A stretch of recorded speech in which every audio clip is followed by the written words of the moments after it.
Hello and welcome to Batman Caped Crusader on the Commodore 64, and well, we can see right away probably the main criticism of this game was the Batman himself was a little on the tubby side, but I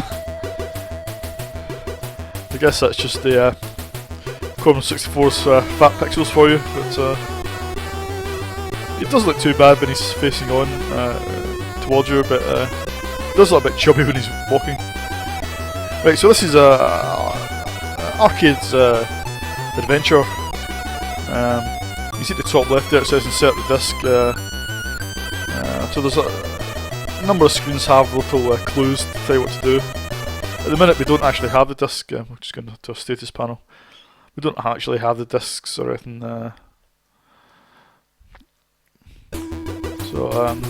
Yeah, it does help to make a map in this game, to be honest, but you start off in the Batcave. These obstacles lying around there, you can pick these up. So we now have false nose. There's some light puzzles in it. I can't remember what the false nose does, actually. Might give us invulnerability or something, but you can see right away, one of the main things people liked about this game was the sort of windows. It looked like pages from a comic book, little panels from a comic book, so it's quite well done. Batarang, so we can, if we activate that, we can now throw batarangs.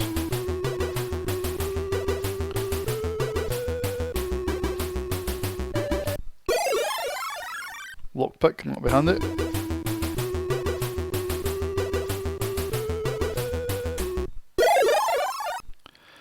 I sort of quite like the music once it gets going, but every time you pick something up or go into the status screen, it restarts, and it does get a bit annoying. It would have been better if it just played on.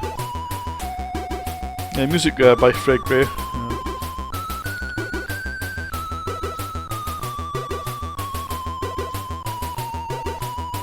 I quite like the background graphics themselves. Make sure I've done all the screens, but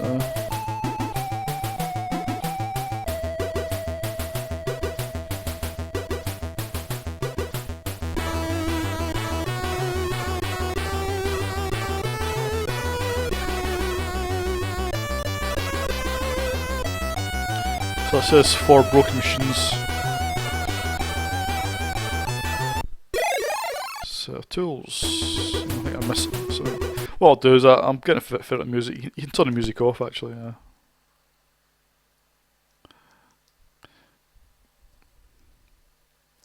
Control disc. Insert the disc. Okay.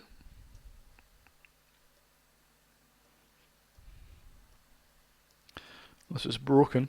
There we go. Computer operational. So you get an idea of the level of puzzles involved. Right, it now says the games people play, so I think we need to find a games disc, which I think is hidden in the Penguin's mansion, if I remember. I will turn the music back on, it's getting a bit lonely, it's lonely sounding without it. But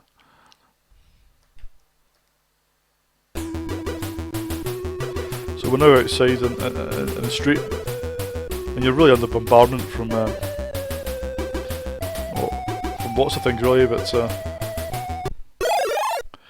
sweets and things just give you more, so you kick these guys. Once I've had enough, they just run away.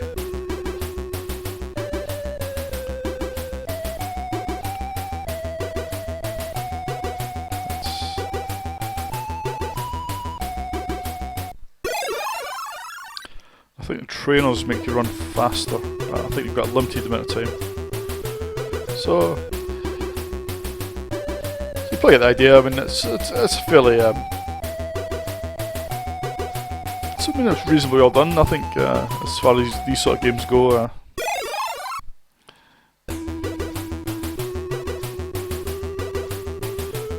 I used to like kicking the guys off the roof, but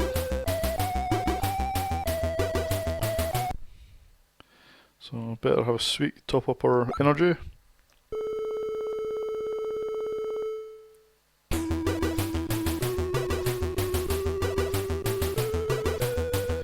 So I'm not really sure who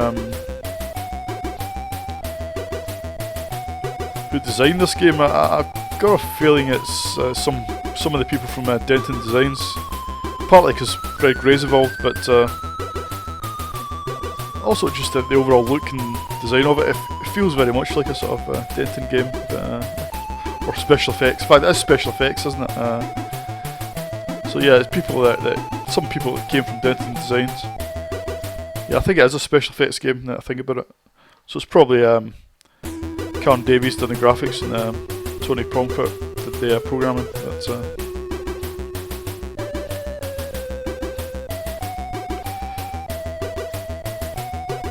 But, yeah, I mean, I used to quite like this game back in the day. There's two. Well, the tape version came on either side. There was a different adventure. One with the Joker, and the other one with the Penguin.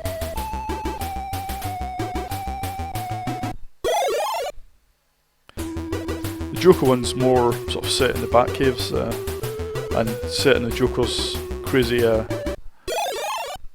funhouse. This one's set partly in the streets and also in the Joker's mansion. But apart from the silly Batman, I think the overall look is really quite good. It does quite look like a comic book. I think they really sort of nailed the look of it.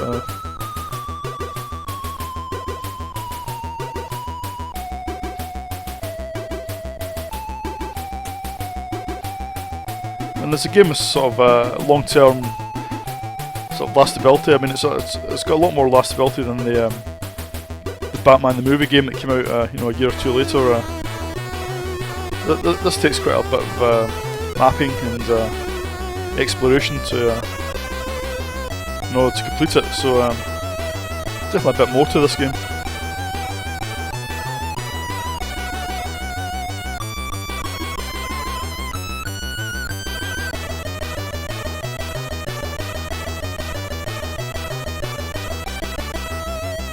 So I think we're going to use the lock pick here. We can go in the Penguin's warehouse. So I mean, this is not a multi-load. There's quite a lot of variety in terms of the graphics. Let's say there's a small bit in the Batcave, then there's the streets, then there's this warehouse, and then there's the mansion. And it's all packed into one load, so it's quite a big game.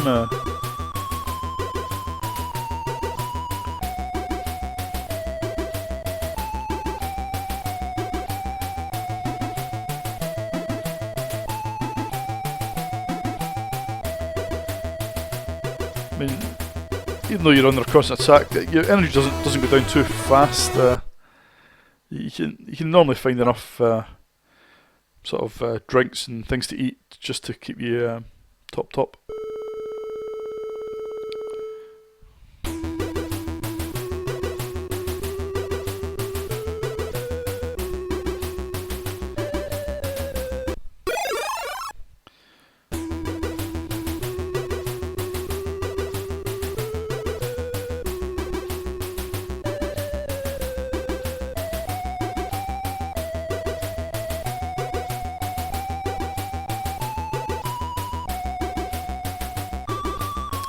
Yep, so that's might be a locked door.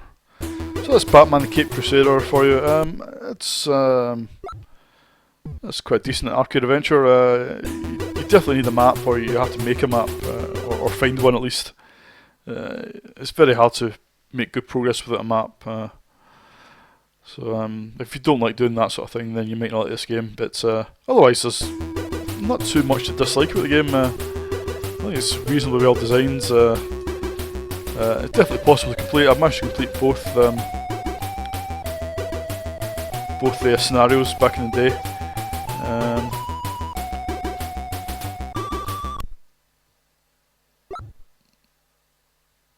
It's definitely possible to complete. And if you don't mind being under constant attack, to be honest, most of these are fairly harmless. Yeah, I think it's quite a decent game. I'll give this 8 out of 10, I think. And see you in the next video.